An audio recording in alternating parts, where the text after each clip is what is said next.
जिनको समझता है, जो लड़ सकते हैं, जिनके अंदर जज्बा है, जो दौड़ भाग कर सकते हैं।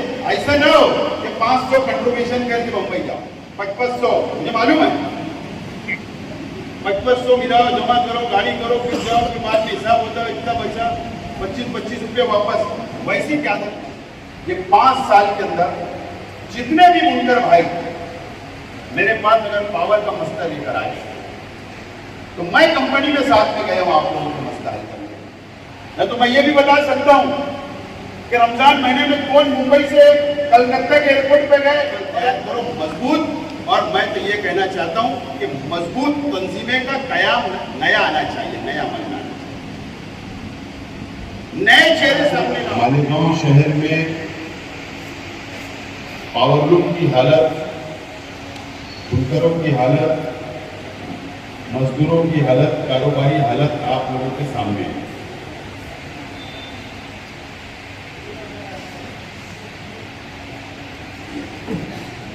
आज मैं यहाँ किसी के ऊपर तनकीद करने के लिए नहीं खड़ा हूं,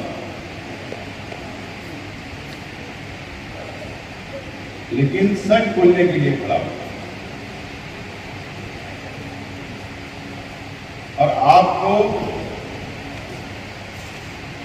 सोचना है, समझना है और आइंदा का लाइमन आप लोगों को तैयार करना है। लायमल मेरा इख्तियार नहीं है कि लायमल मैं तैयार करूं। जहां पर सनद का मामला है, जहां हमारे कारोबारी हालात का मामला है, तो शहर के बुनकर भाइयों ने बैठकर सर जोड़कर नियत साफ रखकर एक मजबूत लायमन तैयार करने की आज जरूरत है। मैं जानबूझकर नियत साफ करने की बात कर रहा हूं। मैं तकरीबन 15 दिन से इस्माइल मुल्ला साहब, आमिर कारपोरेटर साहब, मुमताज सेठ, समद भाई, इन तमाम ही साथियों का जाफर नगर की 2-3 मीटिंगों का मैं जायजा लिया, उनके बयानात सुना। वो हमेशा ये कोशिश करते हैं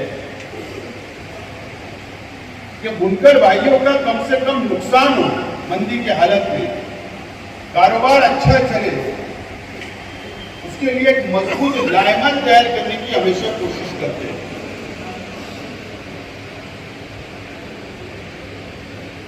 अब पिछले 5 साल में एमएलए थे, मैंने क्या किया ये आप लोग जानते हैं, शहर जानता है, उसके ऊपर मुझे कोई सबूत देने की जरूरत नहीं है। लेकिन ये जो 5 साल जिस हालात से हम लोग गुजरे हैं, शहर का बुनकर जिस हालात से गुजर रहा है, आप लोगों को संजीदगी से बैठकर इस ताल्लुक से सोचना चाहिए, ऐसा मेरा आपको मशवरा रहेगा।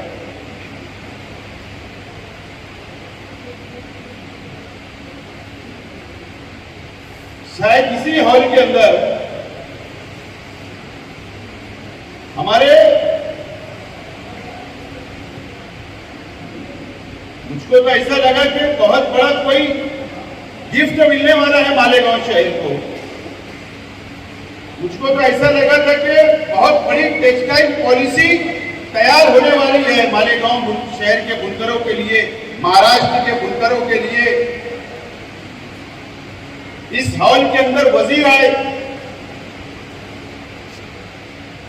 टेक्सटाइल कमेटी के लिए स्टडी कमेटी बनी, असेंबली हाउस के अंदर ऐलान हुआ, जायजा कमेटी बनी। मैं आज जिम्मेदारी से एक बात बोलना चाहता हूं, वो जो जायजा कमेटी, स्टडी कमेटी जो बनी थी, और उस कमेटी के चेयरमैन दादा भिसे साहब को इसलिए बनाया गया था कि कि उनके फर्जंदों को धूलिया लोकसभा से लोकसभा की उम्मीदवारी करना थी और मालेगांव शहर के बुनकरों की और मुसलमानों की वोट चाहिए थी। इसके लिए वो कमेटी बनी। आप माजी में जाइए, क्या वजह है कि कमेटी की रिपोर्ट के बाद में कोई अमल नहीं हो रहा? क्योंकि भारतीय जनता पार्टी ने यह सीट देने से शिवसेना को इनकार कर दिया। सब उम्मीदों पे पानी फिर गया था। दिल के अरमान आंसू में बह गए थे। बहुत बड़ा बड़ा यहां पे सत्कार हुआ, सब जमा हुए, लेकिन उसका हासिल क्या हुआ, उसका फायदा हमको क्या हुआ, इसका भी जायजा लेने की जरूरत आप लोगों को है। बंबई की मीटिंग के ताल्लुक से मेरे साथियों ने कहा, लेकिन मैं मुख्तसर आप लोगों से मेरा सवाल है। 12 तारीख को, 12 जुलाई को या 11 जुलाई, तारीख इधर उधर हो सकती है, महाराष्ट्र के वजीर आला अपना रिप्लाई आखिरी दे रहे थे। रिप्लाई महाराष्ट्र असेंबली के अंदर जब अपोजिशन का कोई तजवीज होती है, अपोजिशन का कोई प्रस्ताव होता है, तो उसके ऊपर वजीर आला को रिप्लाई देना पड़ता है। बहस के बाद आखिरी रिप्लाई देना पड़ता है। वो रिप्लाई दे रहे थे। आज भी आप अपने YouTube के ऊपर जाकर देखिए, वजीर आला के पीछे दादा भिसे साहब बैठे। जब वो रिप्लाई दे रहे थे तो दादा भिसे साहब थोड़ा झुककर उनको कुछ कहा। उन्होंने, उनके दिल से नहीं था वजीर आला के, उनके एजेंडे में नहीं था। कुछ कान में कहा, फिर वजीर आला साहब ने कहा, हाँ हाँ आपकी सब्सिडी भी हम कर देंगे, फिक्र मत करो। ऐसा रिप्लाई में कहा। आप गौर से देख लीजिए वीडियो। देखो, ऐलान एक अलग चीज होती है और किसी चीज के ऊपर अमल बजोनी अलग होती है, उसके ऊपर कार्रवाई एक अलग चीज होती है। वजीर आला साहब ने तो असेंबली के अंदर कहा कि ये हिंदुत्ववादी सरकार है, कि उसको अमल कर रहे हैं क्या? या कोई कानून है कि वजीर आला का रिप्लाई या कोई मंत्री का रिप्लाई का कानून में नहीं होता? यह अलग बात है कि हमको बेवकूफ समझा जाता, मालेगांव शहर के बुनकरों को बेवकूफ समझा जाता, यह अलग बात है। लेकिन यहां पर हमको समझता है 11 या 12 जुलाई का रिप्लाई है। अजीत दादा पवार सब कब आए मालेगांव? 10 तारीख को आए। 10 अगस्त को मालेगांव आए मेरे घर। एक दिन पहले वो आने वाले थे 9 तारीख को। इस्माइल भाई, अमित भाई, असलम भाई, हमारी बात हुई कि हमको, क्योंकि जो बिजली की बिल तकसीम हुई, जो वजीर आला साहब ऐलान कर रहे थे, जब ऐलान अगर कानून बन गया तो फिर बिजली के बिल के अंदर सब्सिडी गायब थी। है ना, आप लोगों के पास बिल है ना, सब्सिडी आई नहीं आई? ये खबर मुझको मेरे साथियों ने दी। मैंने कहा कि अजीत दादा पवार आ रहे, उनसे मेमोरेंडम दो, हम उनसे बातचीत करेंगे। इत्तेफाक देखो, अजीत दादा पवार कोल्हापुर के दौरे पर थे। 9 तारीख को जब हमारा कैंसिल हुआ तो वहां थे। 9 अगस्त को वहां पर इच्चल करंजी के बुनकर तंजीमों ने मुलाकात की और कहा कि सब्सिडी नहीं आई। उनका मेमोरेंडम लिया उन्होंने, और इत्तेफाक ऐसा हुआ कि जब दूसरे दिन आए तो हमारी भी वही सेम बात हुई। उन्होंने ये वादा किया कि मैं वहां से आ रहा हूं, मुझे भी इच्चल करंजी के लोगों ने कहा है मैं मीटिंग लगाने वाला हूं। वो यहां से चले गए। जाने के बाद दूसरे दिन 11 तारीख को कैबिनेट की मीटिंग थी। वो अमन लेक से वापस मुंबई गए रात में। उन्होंने हमारा मेमोरेंडम लिया, इक्चल करंजी का मेमोरेंडम लिया। और एक बात याद रखना आप, जो डिपार्टमेंट का मंत्री, जो डिपार्टमेंट का वजीर होता है, सिर्फ वो कैबिनेट मंत्री, वो अपने ही डिपार्टमेंट की तजवीज रख सकता है कैबिनेट में।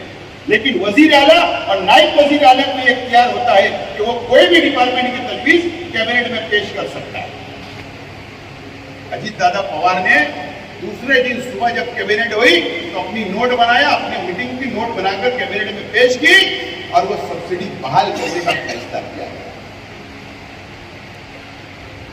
सब्सिडी बहाल हुई। 12 को हमारी मीटिंग हुई। अरे 11 को सब्सिडी बहाल हुई, वहां से किसका फोन आ गया पता नहीं, बोले जीआर निकल गया।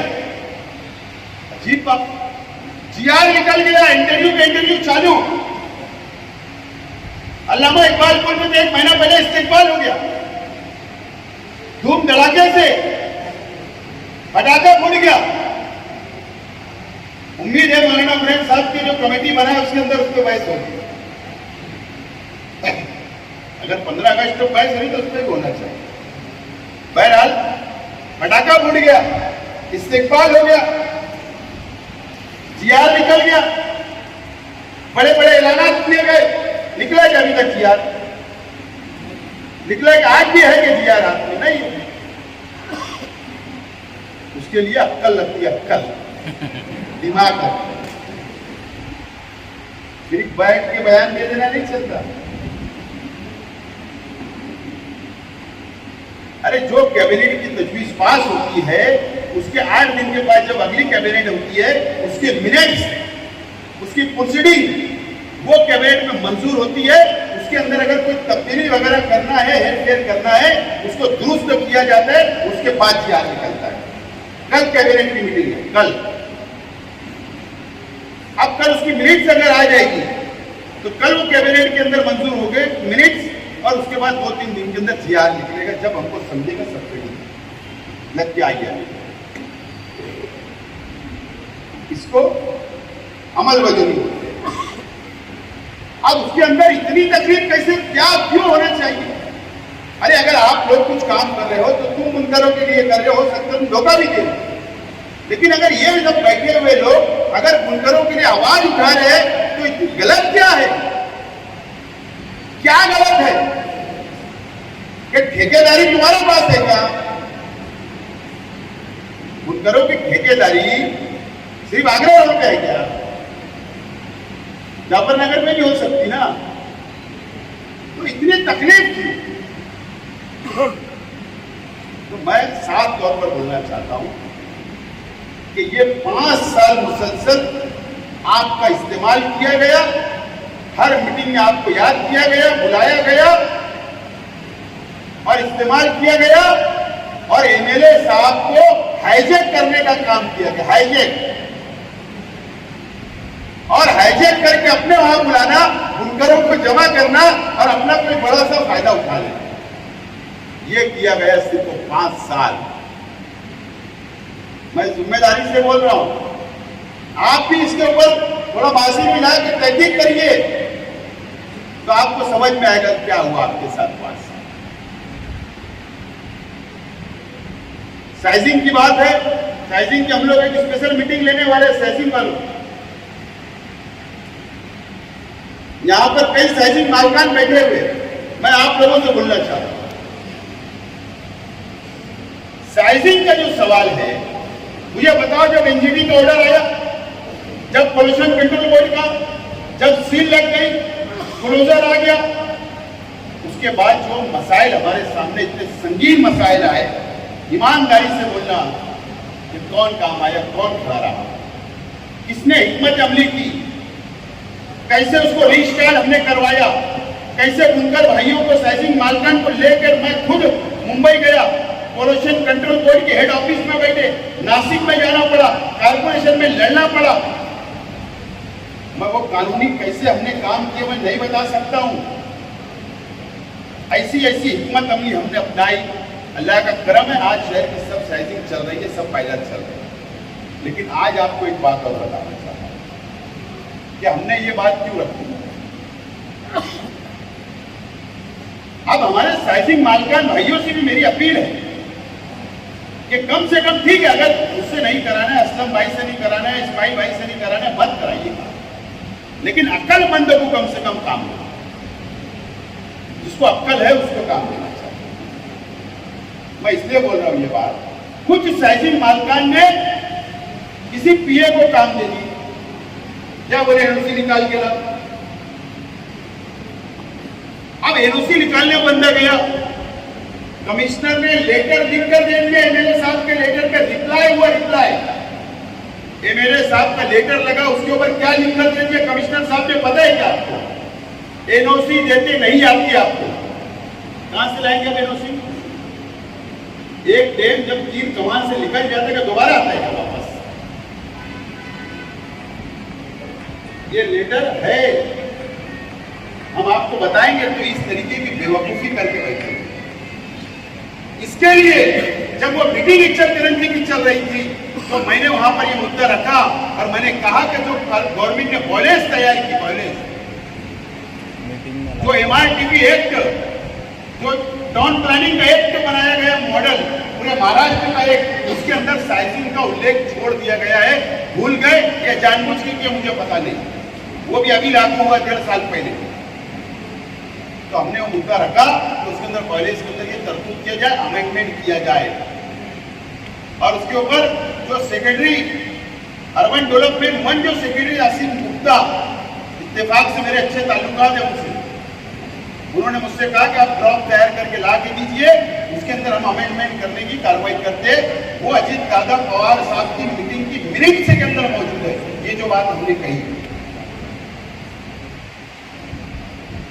और एक भी शख्स ने हमें नहीं बोला था कि मुद्दा उठाना, लेकिन हमको समझा ना, हमारे शहर की सनत की बात है, हमारे शहर की साइजिंग के मामले की बात है, हमको समझा, हमने उठाया, हमने किससे पूछा नहीं, हमने ये सोचा नहीं कि ये वोट बैंक है, ये वोट मिलेंगी नहीं मिलेंगी, नहीं, ये हमारे शहर का सनत है।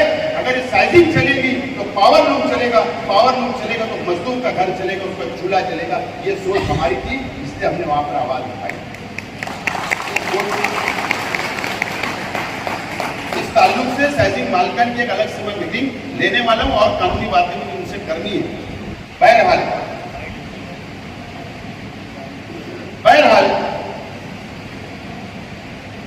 ये एक बात हो गई। दूसरी एक बात जो है, मैं आप तमाम ही और मेरे इस मंच के जरिए मैं शहर के तमाम ही बुनकर भाइयों से मेरा सवाल है और मैं अपील भी करना चाहता हूं। हमारा शहर मौसम नदी से लेकर या आवारी नाले तक का है,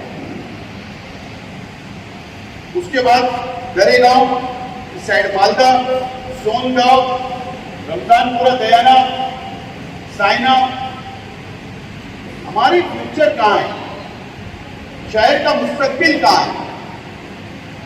शहर का मुस्तकबिल कहां है, ये आप लोग समझिए। मुझे बताइए कि कारखाना हमारा बढ़ेगा, कारोबार बढ़ेंगे तो जमीन लगेगी, जमीन लगेगी तो कहां जाएंगे? इसी साइड जाना है आप, हम तो उधर जा नहीं सकते, इसी साइड जाना है। तो ये शहर में क्या साजिश रची गई? एमआईडीसी क्यों फेल किया गया? क्यों वो हजम के अंदर एमआईडीसी ले जा गई? कब हुआ ये 5 सालों के अंदर, क्योंकि नहीं चाहते कि हमारा कारोबार बढ़े, नहीं चाहते। लैंड जिहाद का मुद्दा क्यों उठाया गया? नितेश राणे ने लैंड जिहाद का मुद्दा क्यों उठाया? इसके लिए उठाया कि तुम्हारी प्लॉटिंग बंद हो जाए, कारखाने के लिए लेआउट ना हो, साइजिंग के लिए लेआउट ना हो, जमीनें ना हो, कारोबारी हालात आगे, कारोबारी लेआउट ना हो और घर गुती लेआउट ना हो।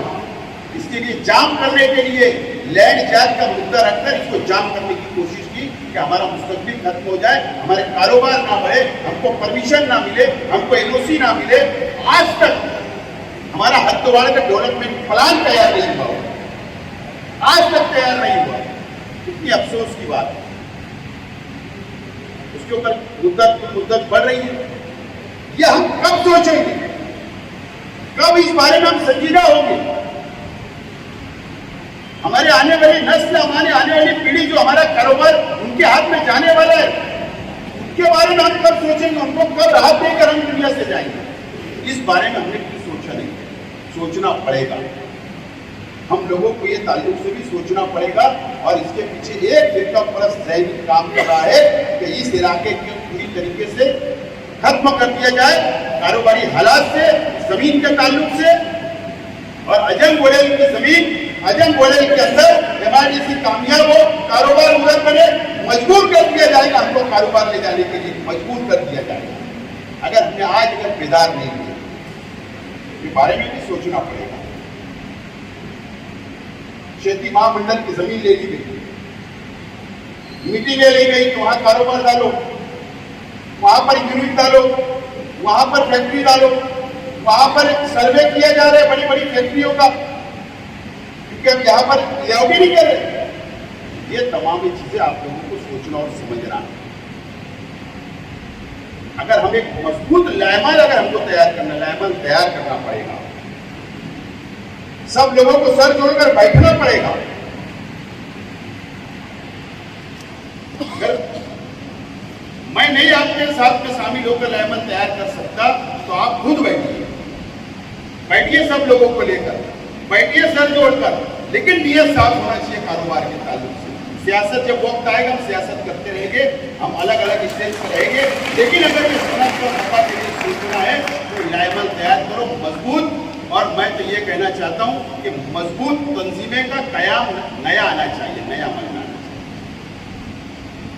नए चेहरे सामने लाओ, जिनको समझता है, जो लड़ सकते हैं, जिनके अंदर जज्बा है, जो दौड़ भाग कर सकते हैं। ऐसा ना हो कि 500 कंट्रीब्यूशन करके मुंबई जाओ, 5500, मुझे मालूम है 5500 मिलाओ, जमा करो, गाड़ी करो, फिर जाओ, के बाद हिसाब होता है इतना पैसा, 25-25 रुपये वापस। वैसी क्या आदत मत करो, वैसी क्या आदत मत करो। भाई के साथ जाओ ना, बोलेंगे मेरी गाड़ी चल जान दे, मैं चलता नहीं। ऐसे लोग की आदत हो, ये बैठे ना, ऐसे लोग जेब में हाथ डालने वाले, 500 वाले नहीं। मजबूत की आदत, नए चेहरे लाओ, फ्रेश चेहरे लाओ, लड़ने वाले चेहरे लाओ, तुम्हारे लिए सोचने वाले चेहरे लाओ, सनत के लिए लड़ने वाले चेहरों को सामने लाओ। मैं इनके पीछे खड़ा रहूंगा मजबूती के साथ, मैं खड़ा रहूंगा। लड़ेंगे हम हमारी सनत की बका के लिए, लड़ेंगे और जीतेंगे। लेकिन उसके लिए हमको सोचना पड़ेगा, हमारे तब्दीली लाना पड़ेगा, हमारी सोच को बदलना पड़ेगा, जब जाकर हम लोग आगे बढ़ सकते। साइजिंग का एक मुद्दा मैं बोल देता हूँ कि इज्जतकरंजी वालों ने डिमांड की वहां पर, लेकिन हम इंटरेस्ट का कारोबार नहीं करते, ब्याज का कारोबार हमारा नहीं है। लेकिन उनका एक प्रपोजल आया। प्रपोजल क्या था कि साइजिंग को कम से कम 1 करोड़ रुपया बैंक कर्ज दे, गारंटी हमारी होगी, लेकिन दूसरे गारंटर गवर्नमेंट बनेगी, और 1 करोड़ रुपया कम से कम कारोबार के लिए, हैंडओवर के लिए, कैपिटल के लिए 1 करोड़ रुपया कर्ज के तौर पर गवर्नमेंट जीआर निकाले कि कोई भी बैंक हमको 1 करोड़ रुपया देगी। और उसमें प्रपोजल भी ये भी था कि 5%, अगर 10% ब्याज है या 60% ब्याज है, तो 50% गवर्नमेंट बर्दाश्त करे और 50% ओनर करेगा। इस तरीके का एक प्रपोजल था। हमने उसके ऊपर हाँ भी नहीं कहा, ना भी नहीं कहा, क्योंकि ब्याज का मामला, इसके अंदर हम लोग को ज्यादा हिस्सा नहीं लेना है। लेकिन उसके बारे में कोई रास्ता निकलता है मजहबी तौर पर, तो उस ताल्लुक से आप लोग बैठो, सोचो, और अगर उसमें हमको हिस्सा लेना रहेगा तो हम आगे लेंगे। लेकिन ये मैं आप लोगों पर छोड़ता हूँ। तो मैं आप लोगों से कहना चाहता हूँ कि आइंदा तमाम ही चीज़ें आप लोग मजबूत, अब तंजीमों को नया अमल में लाओ, नए अमल में लाओ, नए लोग को, नौजवानों को आगे लाओ, अच्छे लोगों को आगे लाओ, लड़ने वाले लोगों को आगे लाओ, ये अपील करता हूँ। और मैं एकदम साफ तौर पर ये कहना चाहता हूँ ये 5 साल के अंदर जितने भी बुनकर भाई मेरे पास अगर पावर का मसला लेकर आए तो मैं कंपनी में साथ में गया हूं आप लोगों को मसला हल करने के लिए। जो लोग किया है मैंने पार्टी नहीं देखा, आए मुझे चल साथ में, जितना फायदा लेने की कोशिश मुझसे हो सकी मेरी जात से मैंने किया। ये ठीक है, बदनाम करने का अलग चीज है। मैं तो मैं ये भी बता सकता हूं कि रमजान महीने में कौन मुंबई से कलकत्ता के एयरपोर्ट पे गए और एयरपोर्ट की होटल के अंदर से वापस फ्लाइट पकड़ के रिटर्न आए, ये भी मुझे मालूम है। कौन से कलर का बैग था, क्या बोल रहा हूं, कौन से कलर का बैग था। मैं तो जिम्मेदारी से बोलता हूं, शेख आसिफ एमएलए का जब तक एग्रीमेंट नहीं हुआ पावर कंपनी का नहीं हुआ एग्रीमेंट, मुशारत चौक से मोर्चा निकाला था, असेंबली में बोला, मुखालफत किया, शिद्दत से मुखालफत किया, लेकिन कौन फ्लाइट से गया तो रमजान में रोजा रख के और वही रिटर्न से फ्लाइट से रिटर्न आए थे, कौन से कलर की बैग थी वो बताऊंगा। मैं सारी चीजें छुपा के रखते जा रहा हूं तो किसी की पर्सनल अटैक मत हुआ, लेकिन ये तरीका बराबर नहीं है। अगर लड़ना है ये कंपनी को जाना है शहर से बाहर तो उसके लिए आपको फिर नुमाइंदा बदलना पड़ेगा, कमजोर नुमाइंदा नहीं चलेगा। दो मुझे छोड़कर दो मेरे हाथ में की आदत, इनकी एक सीट बजाती है। अगर हम मेरे देते ना, मेरे भाई खालिद हाजी के ऊपर 353 बना कंपनी के वाले को कान के नीचे मारने के बनेगा किससे? ये मेरे साथ के कोई वर्करों को बना क्या, तंजीमों के ऊपर कभी केस बनी क्या आज तक? मेरे 4 वर्करों के ऊपर केस बनी मारने के एवज में, एक अभी भी जेल में। तो हम डरा के भी रखते, मारते भी, ठोकते भी और काम भी देते, ऐसे लोग चलेंगे। सिर्फ वोट बचने वाले लोग नहीं चलते। तो मेरा ऐसा बोलना है, ये तमाम चीजें आप लोग समझो। मैं तैयार हूं आपका काम करने के लिए, ईमानदारी से तैयार हूं, कोई मेरे पास भेदभाव नहीं है। ठीक है, इलेक्शन के वक्त जज्बात में मैंने जो बोला था पर्सनल नहीं बोला, काम नहीं करूंगा ये नहीं बोला, जाति नहीं बोला, सनद के ऊपर नहीं बोला, सिर्फ इतना बोला जो मेरे पास आएगा उसके लिए मेरे दरवाजे खुले हैं, मैंने इतना कहा। क्या गलत है? लेकिन अगर ठेस पहुंची, अगर वो जुमला भी मेरा गलत है, अगर आपको तकलीफ हुई तो उसके लिए मैं माफी चाहता हूं, माफी चाहता हूं। लेकिन आज दोबारा बोल रहा हूं, मेरे दरवाजे आप लोगों के लिए खुले हैं, आप मेरे पास आइए, मैं आपको गले लगाने तैयार हूं, आपका काम करने के लिए तैयार हूं, हुकूमत से आपके लिए लड़ने के लिए तैयार हूं, जो काम आप बोले वो करने के लिए तैयार हूं, ये वादा करता हूं। और जब भी आप मुझे आवाज दें मैं आप लोगों के साथ हूं। अगर आप लायमल बनाते हो एक मजबूत, चाहे मंदी का हो, चाहे सट्टा बाजारी हो सूद का, चाहे कपड़े के अंदर सट्टा बाजारी हो, चाहे हमारा कंपनी का मसला हो, चाहे नए कनेक्शन नहीं मिल रहे हमको नए कारखाने को उसका मसला हो, चाहे ट्रांसफार्मर का मसला हो, चाहे हमारा जो मसला हो, वो मामला के लिए आप लोग उसको आवाज दो। ये हमारे जिम्मेदार बैठे, इनको आवाज दो। अगर जरूरत पड़ी तो हम स्पेशल मीटिंग अजीत दादा पवार साहब के पास लगाएंगे और हमारे मसले को हल करेंगे, ये वादा करता हूं। ये आप लोगों के ऊपर डिपेंड है, कब इनको याद करके ये मुझे याद करें, मैं आगे बढ़ने के लिए तैयार हूं, बिल्कुल मैं तैयार हूं। आपको इत्मीनान रखो, ये शहर की बका के लिए, सनत के लिए, हम लोग लड़ने के लिए पूरी तरीके से तैयार हैं। बाकी पर्सनल जाने दो, किसी के ऊपर बोलना न करो, बहुत मटेरियल है, बहुत मटेरियल है। लेकिन आप लोगों का इस्तेमाल होता 5 साल हुआ, बहुत इस्तेमाल हुआ, बहुत इस्तेमाल हुआ, आपको कुछ नहीं मिलता। आप परेशान रहते, सुबह उठते कारागिर आया क्यों आया, भीम कड़ी भीम ढूंढना है, आपको मार्केट जाना है, कपड़ा बेचना है, सूद खरीदना है, मुकादम को देखना है, राशन वाले को देखना है, बैंक के अंदर जाना है, चेक पास हुआ नहीं, सब चीज़ें मुझे मालूम। आप कितनी परेशानियों से धंधा व्यापार करते हैं, कैसे कारोबार चलाते हैं, ये सब पता है। लेकिन कुछ लोग ऑफिस के अंदर बैठ के काम करते हैं, उन लोग को फोन कर देते कहा जाओ जमा, इस्तेमाल होना बंद हो जाओ, अपनी क्यादत मजबूत करो, खुद आप ताकतवर हो जाओ। तुम्हारे पास लीडर चल के आना चाहिए, लीडर के पास तुम चल के मत जाओ। ये अपनी ताकत तुम्हारे अंदर भाइयों, तुम्हारे लिए कुछ नहीं होगा शायद। सब आदत बदल डालो, सब आदत बदल डालो। बहुत अच्छा आपका मुस्तकबिल होगा। मैं आपके साथ हूँ। आप लोगों ने मुझे सुना, अगर जाने अनजाने में बोलने में कुछ गलती हो तो माफी चाहता हूँ। शुक्रिया।